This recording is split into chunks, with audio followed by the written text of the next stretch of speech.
Hello, good afternoon student. তাহলে আমার ছোট্ট বন্ধুরা, তাহলে বলো তোমরা কেমন আছো? খুব সাবধানে আছো আর পড়াশোনা করছো ঠিকঠাক করে? তাহলে তোমাদের সবাইকে এই ক্লাসে ওয়েলকাম করি। নিরুপমা, শ্রীলীলা, ঈশান, কৃষ্ণাশিস, আরশি, সৌরাশিস, সৌরেশ, শিবেন্দু অ্যান্ড অনিকেত অ্যান্ড অনুভব, সৌরেশ, এছাড়াও তোমার দিশারি, ঐন্দ্রিলা বা আমাদের খুব সবাই প্রত্যেকটা স্টুডেন্টকে ওয়েলকাম করি আমাদের এই স্পেশাল ক্লাসে। তোমাদের যাদের নাম বললাম না, ভেবো না তোমাদেরকে বললাম না তা নয়, তোমাদের সবাইকে ওয়েলকাম করি আজকের এই স্পেশাল ক্লাস। এই চ্যাপ্টারটা আমরা আগে পড়েছিলাম একটা সময়, সেটা হচ্ছে সেল। সেল সম্বন্ধে আমরা একটা বেসিক আইডিয়া তোমাকে তৈরি করেইছিলাম। আজকে আমরা আরেকটু জিনিসটাকে একটু অ্যাডভান্স মোডে নিয়ে যাব। মানে আমি তোমাকে বলেছিলাম আস্তে আস্তে করে তোমাকে একটুখানি ডেভেলপ করাবো একটু একটু করে। তাহলে সেই বেসিক ব্যাকগ্রাউন্ডের উপর বেস করে আজকে আমরা এই নতুন চ্যাপ্টারটা শুরু করব, cell, that is the unit of the life. তুমি এই চ্যাপ্টারটা ক্লাস করছো, তুমি যখন এই উইকে একটা কাজ করবে, আমরা যে পুরনো যে সেল পড়েছিলাম আগের বার, এই বছরই তো পড়েছিলাম একবার আগে, সেই সেলের পার্টটা কিন্তু একবার খুব ভালোভাবে পড়ে দেখে নেবে, তারপর এই ক্লাসটা আবার একবার দেখবে। ক্লিয়ার তো? রাজদীপ, বুঝতে পেরেছো বাবা? খুব ভালো স্টুডেন্ট আমার। দেখো এবার আমাদের অনিকেত দেখে নাও, আজকে আমাদের শতানিক যারা যারা ক্লাস করছো তারা কিন্তু ইনপুট করো, তবে আমি বুঝতে পারবো তুমি ক্লাসে আছো এবং মন দিয়ে ক্লাস করছো। যে আমি সবার নামই বলছি, যারা যাদের নাম বলবো তারা কিন্তু ইনপুট করো। দিশারি অ্যান্ড ঐন্দ্রিলা, তোমরা বলছিলে না তোমাদের এই সেল চ্যাপ্টারটা আছে তোমাদের জন্য স্পেশাল এই চ্যাপ্টার। প্রমিত, এই চ্যাপ্টারটা তুমি ক্লাস 11 থেকে করবে। সৃজিতা, যারা যারা এই ক্লাসগুলো আগে করেছো তোমাদের এখন উচিত ক্লাস 11 এর পার্টটা একটু একটু করে নেওয়া, কারণ তোমরা 9 এ পড়ো, আমি 9 এর সঙ্গে সঙ্গে ওই ব্যাপারটাকে একটু করে চাইবো অ্যাটাচ করিয়ে দিতে। 6 এ আছো যারা, 7 এ আছো তারা সবথেকে বেশি অ্যাডভান্টেজ পেতে চলেছো। বাবা আমার 6 এর স্টুডেন্টরা যদি 11 এর সিলেবাস কিছুটা হলো আইডিয়া রাখতে পারে, তারা যখন 9 10 এ উঠবে অনেকটা বড় অ্যাডভান্টেজ পাবে, বা 7 এ পড়ো তারা। কিন্তু এই ক্লাসটা বাচ্চাদের ক্লাস, ছোটদের ক্লাস, মানে 9 10 বা 6 7 8 যারা স্টুডেন্ট তাদের জন্য। কনফিউজড হবে না কোনোভাবে। ক্লিয়ার তো? আর তোমরা এই নেক্সট একটা উইক সময় পাচ্ছ। এই নেক্সট উইক তোমরা ফ্রাইডের মধ্যে আবার চেষ্টা করো একটা ভিডিও আমাকে পাঠাতে। তোমরা যে কোনো টপিক তোমার সিলেবাসে আছে, তোমার বইতে আছে, তোমার ক্লাসে আছে, তার উপর বেস করে তুমি আবার একটা ভিডিও বানাও। সবাই কেন ভিডিও বানাচ্ছ না, তাই না? এটা তো তোমাদের সবাইকে একটা হোমওয়ার্ক দেওয়া হচ্ছে, এতে তোমার কনফিডেন্স লেভেলটা বাড়বে, তোমার রিভিশন হবে চ্যাপ্টারটা। শুধুমাত্র কয়েকজন স্টুডেন্ট বানাচ্ছ তা কিন্তু নয়, হলে হবে না। সবাই একটু কথাটা শোনো, তোমাদের ভালোর জন্যই তো বলা। তোমরা এখান থেকে কিন্তু প্রত্যেকে ভিডিও বানিও একটা টপিকের ওপর, যেটা তোমার সিলেবাসে আছে। বুঝেছো? কয়েকজন শুধু ভালো স্টুডেন্ট হলে, ওবিডিয়েন্ট হলে অন্যরা নয় তা নয়, তোমরা সবাই আমার খুব কাছের স্টুডেন্ট। এবার দেখো, তাহলে আজকে আমরা যে এই চ্যাপ্টারটা পড়বো, তোমার একটা হোমওয়ার্ক আর একটাও থাকবে। এই যে আমি তোমাকে স্লাইডস গুলো দেখাবো, সেখান থেকে তোমাকে খাতায় একটা নোট ডাউন করতে হবে। এখন নোট ডাউন না করতে পারলেও ক্লাস হয়ে গেলে তুমি নোট ডাউন করে সেই পেজগুলোই আমাকে ছবি তুলে দেখাবে। ক্লিয়ার? এইবারের হোমওয়ার্কটা একটু অন্য টাইপের। তাহলে আমরা সেল বা ইউনিট অফ লাইফ যদি বলি, প্রথম আমাদের একটা কোশ্চেন আসছে, যেটা what is the cell, how you define the cell. সেলকে তুমি ডিফাইন করবে কি করে? তাহলে আমরা যদি বলি সেলটা কি জিনিস, দেখো সেলটা ultimately basic structural and functional unit of the living organism. All living organism তাহলে মেড আপ অফ সেলস। আর সেলসে কি ডিসাইড করে কি স্ট্রাকচার হবে, কি ফাংশন হবে কোন অর্গানিজমের, সেটা কে ডিপেন্ড করলো? তাহলে সেলের উপর। সো ইন আদার ওয়ার্ডস, আমরা অন্যভাবে একটা আলটিমেটলি ডিফাইন করতে পারি সেলকে, কি সেটা? Cells make up the living things and carry out the activities that keep the living things alive. মানে একটা সেলের জন্যই তুমি লিভিং প্রপার্টি শো করতে পারো, তুমি ব্রিদিং করো, রেসপিরেশন করো, তার জন্য কে ডিপেন্ড করে? সেই সেল। মানে সেলই তোমাকে লিভিং কন্ডিশনে রাখতে হেল্প করে। তাহলে এটাও একটা কমন ডেফিনেশন। তোমাদের এইটা ইচ্ছা হলে এটা লিখবে, আর যারা একটু এক্সট্রা শিখতে চাইছো তারা ওটাও লিখতে পারো। তাহলে ডেফিনেশনটা বোঝা গেল সেলের। এবার চলে আসি আমরা যেটা মোস্ট ইম্পর্টেন্ট একটা আমাদের সবার কোশ্চেন, সেল থিওরি। সেলটাকে নিয়ে তো ডিফারেন্ট সায়েন্টিস্টরা ওয়ার্ক অন দ্য সেল। কেন কেন সেলকে নিয়ে কাজ করা হয়েছিল? সেলের ফাংশন জানবার জন্য, সেলের স্ট্রাকচার জানার জন্য, because in our body not a single type of cells, the different type of cells there. তো প্রত্যেকটা সেলস গুলোকে নিয়ে যখন আমরা স্টাডি করি, কোন ব্রাঞ্চ অফ সায়েন্সের মধ্যে, লাইভ চ্যাটে লিখে দেখাও দেখি সবাই। In which branch of science we study the cell? দেখি কে লিখতে পারো? In which branch of science? যাদের নাম বললাম না তারাও প্লিজ মেনশন করো, আমি নামগুলোকেও জানতে চাইছি কারা কারা ক্লাসে আছো। সবসময় লাইভ চ্যাটটা হয়তো ফলো আপ করতে পারছি না, ক্লাস করাতে গেলে আগে লাইভ চ্যাটই দেখতে হবে সবসময়, সেজন্য আমি পরেও কিন্তু ক্লাসের পরেও দেখবো এই লাইভ চ্যাটের অপশনগুলো। কি সেটা হচ্ছে সাইটোলজি। কি বললাম? Cytology. That means it is the branch of science where we discuss about the cell and their function. এবার দেখো সেল থিওরি। সেল থিওরি কি জিনিস? It is the collection of ideas and the conclusion for many different scientists. But cell theory তে তিনজন সায়েন্টিস্টের নাম most common, Schleiden and Schwann and the Rudolf Virchow. এই তিনজন সায়েন্টিস্টের অবদান বা contributions is the most important, but other scientists contribution also be important in the cell theory. তাহলে sell থিওরিটা কি হলো? It is the collection and idea and the conclusion for many different scientists. Debarun clear ব্যাপারটা বুঝতে পারছো? দেবারুণ তুমি কিন্তু খুব ভালো স্টুডেন্ট, খুব ভালো পড়াশোনা করছো।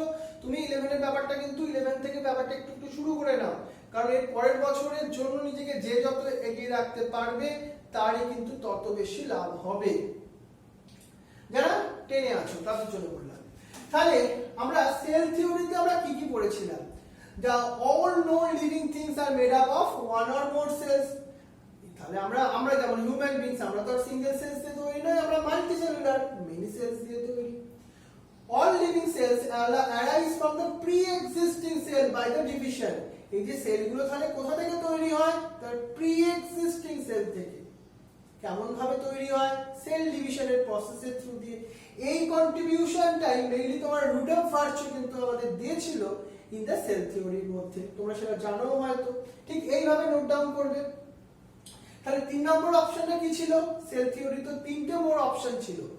The cells is the basic unit, structure and function of all the living organism. মানে প্রত্যেকটা লিভিং অর্গানিজমের স্ট্রাকচারাল এন্ড ফাংশনাল যদি বলি ফ্রেমওয়ার্ক, স্ট্রাকচার এন্ড ফাংশনটাকে কন্ট্রোল করে। সৌরেজ ক্লিয়ার ব্যাপারটা বুঝতে পারছো? That is the cell. এই তিনটে কন্ট্রিবিউশন কিন্তু আমাদের তিনটে point very important for the cell থিওরির ক্ষেত্রে। রাস্তিক, অনিকেত ক্লিয়ার জিনিসটা? অনিকেত খুব ভালো স্টুডেন্ট, ওভার কনফিডেন্ট হবে না শুধু। এবার আমরা এইভাবে তুমি একটা সুন্দর করে নোট তৈরি করবে, কিরকম ভাবে দেখবো সেটা, এইটার হেল্প নিয়ে।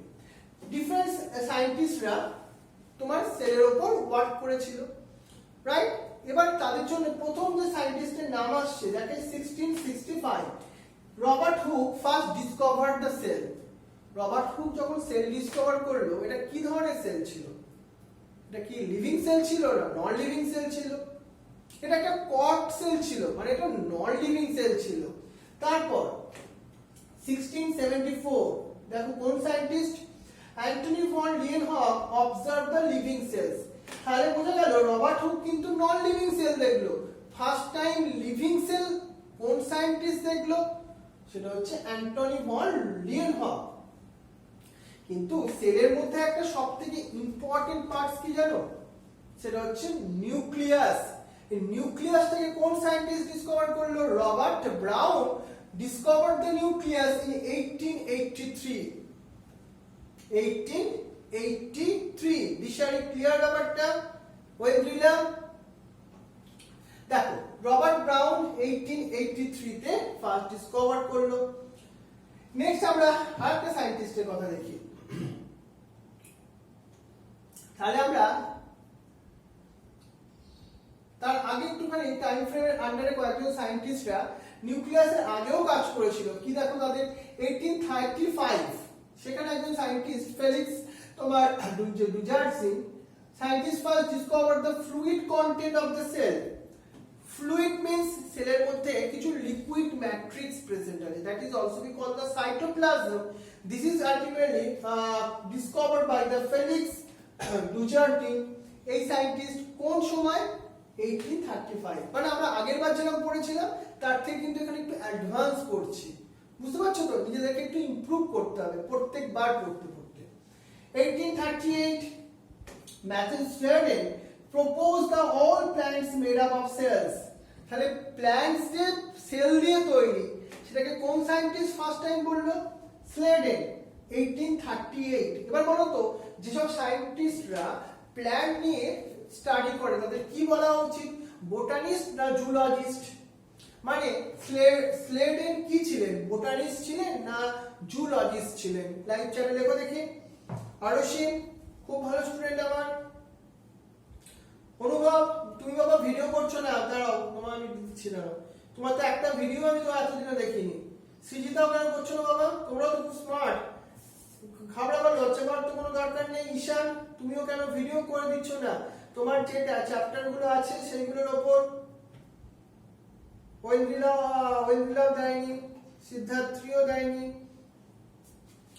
তাহলে এরপর আসবো 1839, আরেকজন সায়েন্টিস্টের কথা দেখি, যে পুরকেনজি। তুমি নামটা ইজি করে পুরকেনজি মনে রাখতে পারো। Named fluid content of the cell is the protoplasm. মানে ডুজারডিন কি বললো 1835 এ? যে সেলের মধ্যে একটা লিকুইড ম্যাট্রিক্স আছে। কি নাম তার? নাম দিয়েছি আমরা তার সাইটোপ্লাজম, কিন্তু সেটা ডুজারডিন দেয়নি। সাইটোপ্লাজম, প্রোটোপ্লাজম নামটা আগে ইউজ হচ্ছিল। দেখো পুরকেনজি থেকে এলো নাম প্রোটোপ্লাজম। সো সেলের মধ্যে যে লিভিং ম্যাটেরিয়াল সেটাকে কি বলছি আমরা? That is the protoplasm. Clear হলো ব্যাপারটা? নেক্সট দেখো,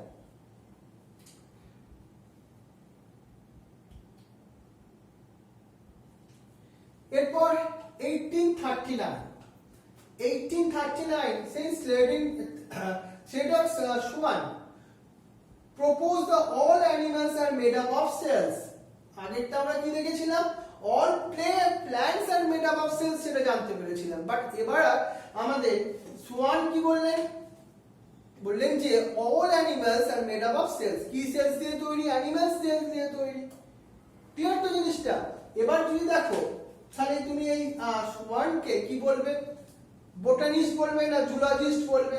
দেখি লাইভ চ্যাটে লেখো দেখি। সোয়ানকে আলটিমেটলি তুমি কি বলবে? বোটানিস্ট না জুলজিস্ট? তারপর 1845 মানে বুঝতে পারছো সেল নিয়ে কিন্তু কন্টিনিউয়াসলি স্টাডি হচ্ছিল। তখন তোমার কার্ল ব্রাডন কি আমাদের ডিসকভার করে জানালেন যে propose the cell is the basic unit of life. মানে লিভিং থিং তুমি যেটা ডেফিনেশন দাও সেলের, সেটা কিন্তু 1845 এ আমরা জানতে পেরেছিলাম যে all the living things the basic unit that is the cell. 1855 আবার আমরা দেখো কন্ট্রিবিউশনে আস্তে আস্তে কত দূরে এগোচ্ছি। Propose the all cell arise from the pre existing cell. একটা বড় কোশ্চেন আসছিল আমাদের মাথায়, কি সেটা? সেলসটা কোথা থেকে অ্যারাইজ হয়? সেটা কি নন লিভিং থিংস থেকে অ্যারাইজ হয়? সেই অ্যানসারটা আমাদের ফার্স্ট ফাইন্ড আউট করে দিলেন রুডolf ভার্চু 1855। কি সেটা? Propose the all cells arise from pre existing cells by the process of cell division. Very good. এই হচ্ছে সায়েন্টিস্টের কন্ট্রিবিউশন, আমাদের মাথায় রাখতে হবে। এবার একটা অর্গানিজমের মধ্যে how many number of cells is there? According to this, we classify the organism into the two categories. One is the unicellular organism, another one is the multicellular organism. So what is the difference between? So number one, the unicellular organism, that means the organisms is made up of only one cell, is called the unicellular organism. তাহলে unicellular অর্গানিজমের example কি কি এলো? Euglena এলো, paramecium এলো, east এলো। এরা সবাই হলো ইউনিসেলুলার অর্গানিজম।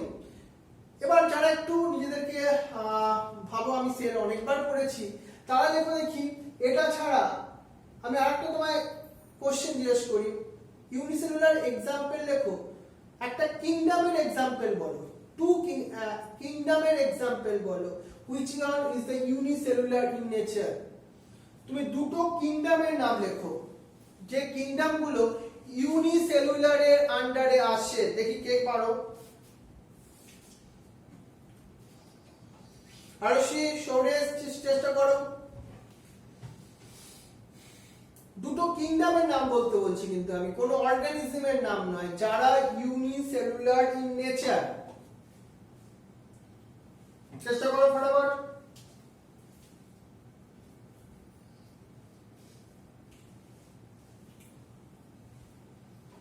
রাইট, এবার আমি বলি, সেটা হচ্ছে মোনেরা কিংডম আর একটা হচ্ছে প্রোটিস্টা কিংডম। রাইট, এই হচ্ছে ইউনিসেলুলার অর্গানিজম। তারা একটা সেল দিয়ে তাদের অল বডি ফাংশন কন্ট্রোল করতে পারে। বাট ইউনিসেলুলার অর্গানিজম থেকে আজকে ডেভেলপ হয়েছে কি মাল্টিসেলুলার অর্গানিজম। মাল্টিসেলুলার অর্গানিজম মানে an organism that is made up of more than one cells, they are called the multicellular organism. Plants, animals, fungus are the example of the multicellular organism. তাহলে fungus, multicellular ফাঙ্গাসের একটা particular কোন example দাও দেখি। Multicellular fungus বললে তুমি particular কোন ফাঙ্গাসের example লেখো দেখি। মাল্টিসেলুলার ফাঙ্গাস একটা एग्जांपल লেখো দেখি। প্রমিত, চেষ্টা করো। মাল্টিসেলুলার ফাঙ্গাস একটা एग्जांपल। Mushroom, right. এছাড়া আর কি হতে পারে? অনেকে তোমার তো জানা আছে, চেষ্টা করো এগুলো। মাশরুম ছাড়া আর কি হতে পারে? অ্যাসপারজিলাস, এটাও হতে পারে। এবার আরেকটা কোশ্চেন দিই, লাইভ চ্যাটে লেখো দেখি। একটা ইউনিসেলুলার ফাঙ্গাসের নাম লেখো। ইউনিসেলুলার ফাঙ্গাস, ইউনিসেলুলার ফাঙ্গাসের এবার একটু एग्जांपल দাও। সুজিতা, যারা যারা ক্লাস করছো ইনপুট দাও লাইভ চ্যাটে, আমি কিন্তু পরবর্তীকালে দেখবো এই ইনপুট গুলো। এখন তো ক্লাস করতে করতে সবসময় ওই লাইভ চ্যাটে কনসেন্ট্রেট করতে পারছি না, তাহলে পড়াবার দিকে কনসেন্ট্রেশনটা থাকবে না।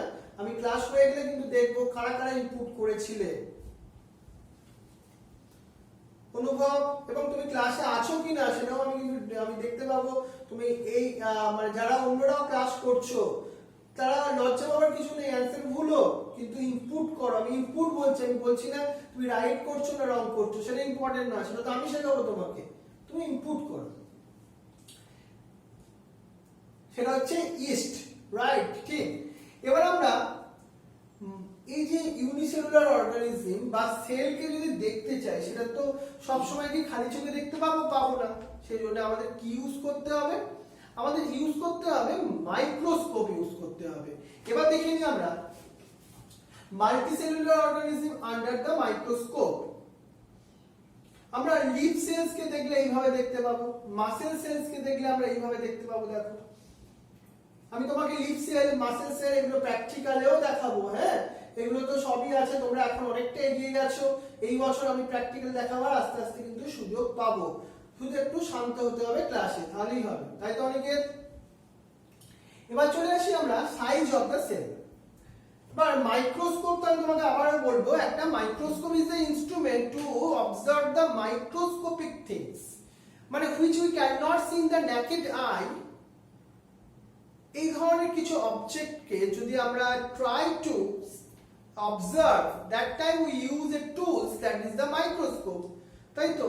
এবার দেখি যারা আগে সেল পড়েছিলে তারা বলো দেখি, আমরা কোন লিভিং সেলকে দেখতে চাইছি তখন কোন ধরনের মাইক্রোস্কোপ ইউজ করব? কোন লিভিং সেলকে দেখতে চাইছি মানে সে লিভিং কন্ডিশনে আছে সেলটা। যারা নিজেদেরকে বলছি যে আমি সেল এতবার পড়েছি, দেখি তারা পারো কিনা। যারা অহংকার করছিলে আমি সেল এতবার পড়া হয়ে গেছে আমার, দেখি তারা কিরকম পড়ো। অহংকার করলে কি হয়? পতন হয়। দেখি কে পারো অ্যানসারটা লিখতে। Which microscope are used to see the living cells under the microscope? দেখো দেখি, সেটা হচ্ছে ফেজ কন্ট্রাস্ট মাইক্রোস্কোপ। কি বলছি নামটা? Phase contrast microscope. রাস্তিক দেখো, আমরা এবার সাইজ অফ দ্য সেল বলি। এই সেলের সাইজ কিন্তু কি করে? ভ্যারি করে। সেটা not in similar in the all cells and all the living organisms. So most of the cells are very small, they are microscopic, and some are very large. So they are called the macroscopic. And the unit used to measure the cell is the micrometer. এইটা কিন্তু নতুন শিখছো এবারে। আমরা সেলটা যেহেতু খুব বেশি small, তাহলে আমরা এর জন্য একটা ইউনিট ইউজ করি, তাকে আমরা কি বলছি? মাইক্রোমিটার বা এমএম। এ দেখো, micrometre, 1 micrometre equal to 1/1000 millimetre. এই ইনফরমেশনটা মাথায় রাখো এখন। 1 মাইক্রো, এর মাইক্রনটাকে আমরা লেখা হচ্ছে, দেখো তো, 1 মাইক্রোমিটার ইকুয়াল টু 1/1000 মিলিমিটার। এবার দেখো, সবথেকে স্মলেস্ট সেলের নাম, সেটা হচ্ছে মাইকোপ্লাজমা। তার তুমি এটা তো আগেও শিখেছিলে, আমি তোমাকে অ্যাডভান্স মোডে কি শেখাতে চাইছি, যেটা সায়েন্স অলিম্পিয়াড এক্সামগুলোর জন্য ভেরি ইম্পর্টেন্ট। যেটা সাইজ 0.1 মাইক্রোমিটার। এবার বলে দেখি, এই মাইকোপ্লাজমাটা কোন কিংডমের মধ্যে পড়ে? মাইকোপ্লাজমাটা কোন কিংডমের মধ্যে পড়ে বলে দেখি। মাইকোপ্লাজমা তোমার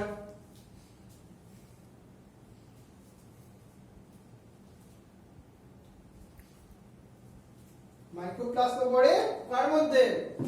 মোনেরা কিংডমের মধ্যে। মাইক্রোপ্লাজমা আরেকটা কোনো ক্যারেক্টারিস্টিক ফিচারস বলো দেখি।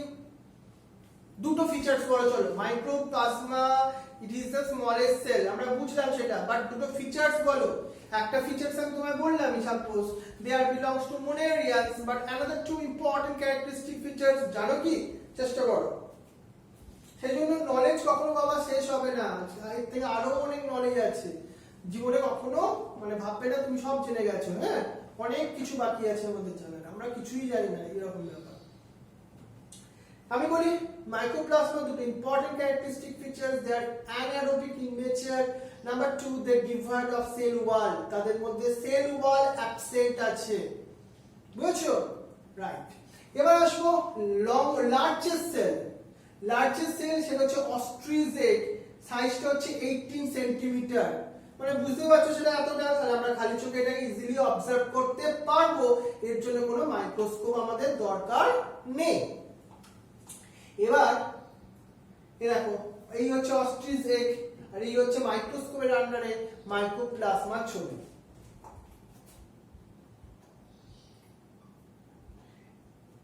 এবার আমাদের হিউম্যান বিংস এর ক্ষেত্রে আমাদের বডি তো কোনো সিমিলার টাইপ অফ সেলস নয়, ডিফারেন্ট টাইপ অফ সেলস আছে।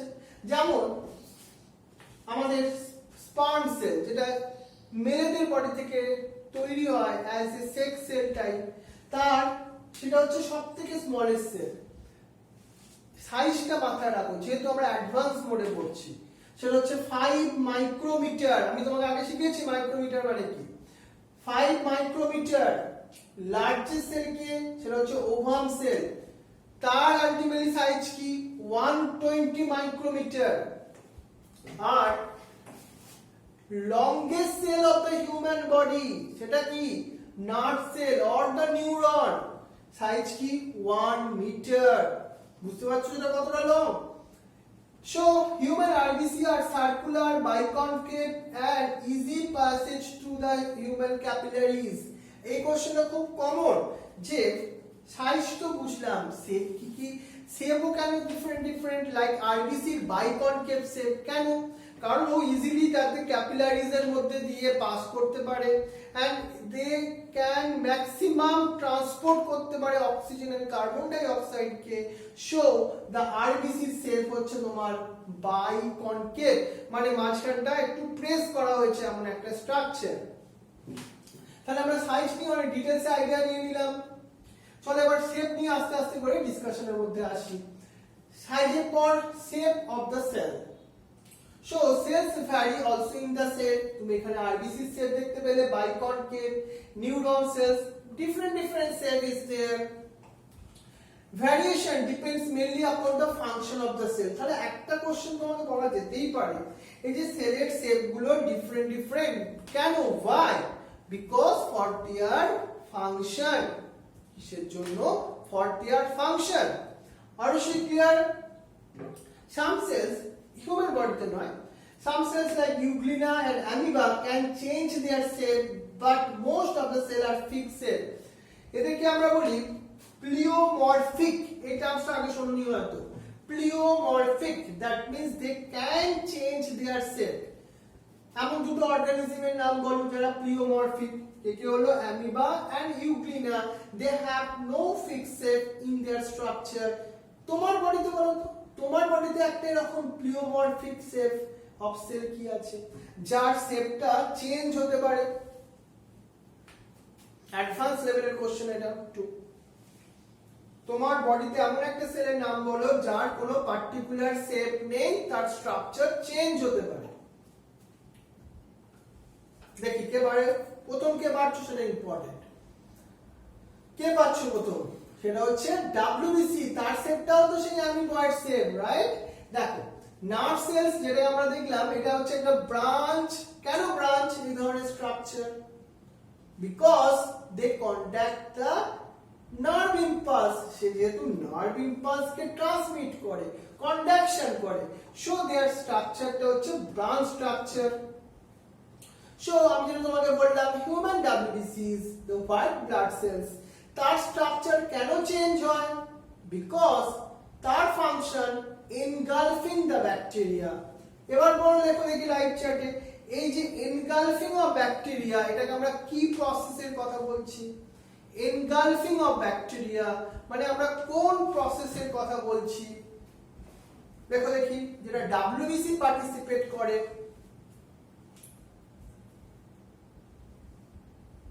দেখো দেখি ফটাফট।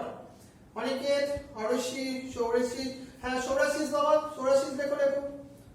সিন্দিলা, আমাদের সাতানিক, অনিকেত, নিরুপমা, সিন্দিলা, ফটাফট লেখো। ইন্দ্রিলা, দিশারি। তোমাদের এর এই যে তুমি সেল তুমি জানছো একদম অ্যাডভান্স মোডে, এর বাইরে তোমার লেভেলে সেল দরকার লাগবে না। তোমার স্কুল লেভেলে প্র্যাকটিক্যালি এই ধরনের যে কোশ্চেন তোমাকে থ্রো করে করে পড়াচ্ছি, এটা কিন্তু এই ধরনের যদি পড়তে পারো, তোমার লাইফ আর পেছনে ফিরে তাকাতে হবে না। হয়তো সময় বেশি লাগবে, কিন্তু এবার আমাদের অ্যাডভান্স মোডে গিয়ে আমাদের শিখবো আমরা এইভাবে। একটু চলো, কি বললাম, কি একটা কোশ্চেন করেছিলাম না? হ্যাঁ right, it is the phagocytosis process. Phagocytosis তোমাদের বলতেই ভুলে গেছিলাম, যাই হোক কোশ্চেন ভুলে গেছিলাম। এবার চলে আসি আমরা স্ট্রাকচার অফ দ্য সেলস। তাহলে সেলকে যদি আমরা স্ট্রাকচার নিয়ে অ্যানালাইসিস করতে হয়, ডিটেইল স্ট্রাকচার আমরা সেলের কোন মাইক্রোস্কোপের থ্রু জানতে পারবো কার আন্ডারে?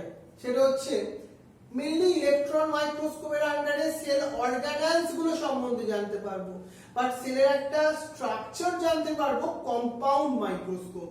সো কম্পাউন্ড মাইক্রোস্কোপ আর ইলেকট্রন মাইক্রোস্কোপ, মানে কম্পাউন্ড মাইক্রোস্কোপ মানে এটা লাইট মাইক্রোস্কোপ। তাহলে সিম্পল মাইক্রোস্কোপ আর কম্পাউন্ড মাইক্রোস্কোপের ডিফারেন্স। সিম্পল মাইক্রোস্কোপে কটা লেন্স আছে? Single lens. কম্পাউন্ড মাইক্রোস্কোপে কটা lens? More than one lens আছে। বাট কম্পাউন্ড মাইক্রোস্কোপের মেইন সোর্স অফ ইলুমিনেশনটা কি? লাইট। ইলেকট্রন মাইক্রোস্কোপের সোর্স অফ ইলুমিনেশনটা কি? ইলেকট্রন বিম। আর একটা ডিফারেন্স ভালো করে মাথায় রাখো, এখানে ম্যাগনিফিকেশন ম্যাক্সিমাম হতে পারে 1500x to 2000x, আর ইলেকট্রন মাইক্রোস্কোপে ম্যাগনিফিকেশন হতে পারে 1 লাখ থেকে 5 লাখ x পর্যন্ত। So most important advance microscope ultimately electron microscope. আমি আগেরবারও বলেছিলাম, বলো দেখি ইলেকট্রন মাইক্রোস্কোপ কোন কোন দুটো টাইপের হয়? টাইপ চার্টে লিখে দেখি, ইলেকট্রন মাইক্রোস্কোপ কোন কোন টু টাইপস এর হয়? পারবে কেউ? সেটা হচ্ছে কোন কোন জানো? N and C. Transmit transmission electron microscope and same, that means the scanning electron microscope. Clear হলো জিনিসটা? ওকে, দেখো এই হচ্ছে আমাদের কম্পাউন্ড মাইক্রোস্কোপ আর এই হচ্ছে আমাদের ইলেকট্রন মাইক্রোস্কোপ। এই দেখো, তাহলে আমরা অ্যানিমাল সেল, প্ল্যান্ট সেল আর একটা হচ্ছে আমাদের ব্যাকটেরিয়াল সেল। অ্যানিমাল সেলের মধ্যে মোস্ট ইম্পর্টেন্ট পার্ট কোনগুলো হয়? Nucleus, Golgi bodies, vesicle, plasma membrane, mitochondria, cytoskeleton, centriole, lysosome, cytoplasm, rough endoplasmic reticulum, smooth endoplasmic reticulum and nucleus. তাই তো? এবার তোমাকে এরকম একটা ছবি বললাম, এই ছবিটা তোমরা ড্র করবে এবার হোমওয়ার্কের মধ্যে। ঠিক এইভাবে নাম্বারিং করে নিচে নিচে এখানে লিখবে কোন পার্টসটা কি। বলো দেখি আমি তোমাকে 1 নাম্বার পার্টসটাকে কি বলছি? কি বলবো? Nuclear membrane. 12 নাম্বার পার্টটাকে, 2 নাম্বারটাকে বলি। 2 নাম্বার পার্টসটাকে আমরা কি বলছি? Golgi bodies. 3 নাম্বার পার্টটাকে কি বলছি? কি বলছি আমরা? মেনলি গলগি বডিজ এর ভেসিকেলস গুলোর কথা বলছি। বা এইটাকে তুমি বলতে পারো স্মুথ এন্ডোপ্লাজমিক রেটিকুলাম। এখানে এটাকে স্মুথ এন্ডোপ্লাজমিক রেটিকুলাম বললে ভালো। 2টা 3টাকে বলো গলগি বডিজ। 4 নাম্বারটাকে কি বলবো? Cell membrane. 5 নাম্বারটাকে কি বলবো? মাইটোকন্ড্রিয়া। 6 নাম্বারটাকে বলবো মাইক্রোটিউবুলস, যেটা অ্যাস্টার রে তৈরি করছে। 7 নাম্বারটাকে কি বলবো? সেন্ট্রিওলস বলছি। 8 নাম্বারটাকে বলছি মাইক্রো বডিজ। 9 নাম্বারটাকে বলছি সাইটোস্কেলিটন। 10 নাম্বারটাকে বলছি rough endoplasmic reticulum because they have the rough appearance, they are contain the ribosome. 11 নাম্বারটাকে বলছি স্মুথ এন্ডোপ্লাজমিক রেটিকুলাম। 12 নাম্বারটাকে বলছি নিউক্লিওলাস। বা তুমি 1 নাম্বারটাকেও তুমি টোটালি যদি ওভারঅল বলো নিউক্লিয়াসও বলতে পারো। ঠিক এইভাবে তোমাকে একটা ছবি ড্র করবে, তোমার বইতে যেরকম আছে তার আন্ডারে লেবেলিং করবে। এছাড়াও প্ল্যান্ট সেলের মধ্যে ঠিক একই ধরনের পার্ট থাকবে, nucleus, Golgi bodies, vesicle, lysosome, plasma membrane, mitochondria, chloroplast extra থাকবে। তুমি এইভাবে একটা প্ল্যান্ট সেলের ছবি আঁকবে। এই দেখো লার্জ ভ্যাকুয়াল দেখতে পাচ্ছো, এক্সট্রা কি দেখতে পাচ্ছো? এই যে ক্লোরোপ্লাস্ট দেখতে পাচ্ছো। ক্লোরোপ্লাস্টের ফাংশন কি? Help in the photosynthesis. এটা ছাড়াও ব্যাকটেরিয়াল সেল, যেটা হচ্ছে প্রোক্যারিওটিক সেল। প্রোক্যারিওটিক কেন বলছি? দেখো তাহলে তোমার ব্যাকটেরিয়াল সেল কেন প্রোক্যারিওটিক সেল? প্রোক্যারিওটিক আর ইউক্যারিওটস এর মধ্যে ডিফারেন্সটাই বাকি। তোমাকে একটা ফার্স্ট ব্যাকটেরিয়া সেলের পিকচার দেখাই চলো। এই ব্যাকটেরিয়া সেলের ছবিটাকে তুমি যদি অবজার্ভ করো, দেখবে they have no well defined nucleus. They have no well defined nucleus. দেখো এর মধ্যে কি ওয়েল ডিফাইন্ড নিউক্লিয়াস প্রেজেন্ট আছে? নেই। এদের মধ্যে অনলি ডিএনএ ম্যাটেরিয়ালটা নেকেড কন্ডিশনে আছে। So it is called the prokaryotic cell. এবার এই ব্যাকটেরিয়াল সেল, তার আউটার কভারিং এ কি থাকে? ক্যাপসিউল থাকে। তারপর এখানে কি থাকে জানো? থাকে সেল ওয়াল। সেল ওয়াল কি দিয়ে তৈরি? পেপটাইডোগ্লাইকেনস দিয়ে তৈরি। এটা ছাড়া আছে তোমার আরেকটা special part, that is called the cell membrane. তারপর এটা তো cytoplasm. but prokaryotic cell have no membrane bound cell organelles। মানে কি? সেটা হচ্ছে তোমার endoplasmic reticulum, like mitochondria, Golgi bodies, এগুলো কিন্তু অ্যাবসেন্ট থাকে। রাইবোসোম প্রেজেন্ট থাকে কিন্তু মেমব্রেন বাউন্ড নয়, কিন্তু সেটা আবার 70H টাইপের। এখানে আবার দেখো এই হচ্ছে লং এই থ্রেড লাইক স্ট্রাকচার, এটাকে বলে ফ্ল্যাচেলা, যার হেল্প নিয়ে ব্যাকটেরিয়া মুভ করতে পারে। বুঝে গেল? এই হচ্ছে তার মেসোজোম বলে একটা পার্ট, এটাকে বলে এক্সট্রা নিউক্লিয়ার ক্রোমোজোম। তাহলে আমরা আজকে ডিসকাস করলাম সেল সম্বন্ধে। সেল সম্বন্ধে ডিটেইলসে ডিসকাস করলাম আজকে আমরা। সেলের কি কি ডিফারেন্ট পার্টস গুলো থাকে, তাদের কি কি ফাংশন, তো সায়েন্টিস্টদের কন্ট্রিবিউশন দিয়ে এই 3টে ছবি কিন্তু তোমরা খুব ভালোভাবে এই উইকে ড্র করবে, প্রত্যেকটা লেভেলিং করবে কোনটা কোন পার্টস এর কথা। 3টে পিকচার দিলাম, অ্যানিমাল সেল, প্ল্যান্ট সেল আর একটা হচ্ছে ব্যাকটেরিয়াল সেল। ক্লিয়ার তো? ওকে, এবার দেখো তোমাদের এই উইকের হোমওয়ার্ক কি থাকলো, এই সুন্দরভাবে নোটটাকে কিভাবে প্রিপেয়ার করছো। তাহলে তোমাদের সবাইকে থ্যাংক ইউ আজকের এই ক্লাসটাকে মন দিয়ে করবার জন্য। সিন্দিলা, ঈশান, কৃষ্ণাশিস, অরশি, সৌরাশিস, শিবেন্দু, অনিকেত, অনুভব, সৌরেশ, সৃজিতা, এছাড়াও রাজদীপ, এছাড়া আমার সব স্টুডেন্ট যারা এই ক্লাসটা সুন্দর করে করলে, তা কনসেন্ট্রেট করলে তাদের শতানিক, তোমাদের সবাইকে, ঐন্দ্রিলা এবং দিশারি, তোমরাও ভালোভাবে নোট তৈরি করে নেবে।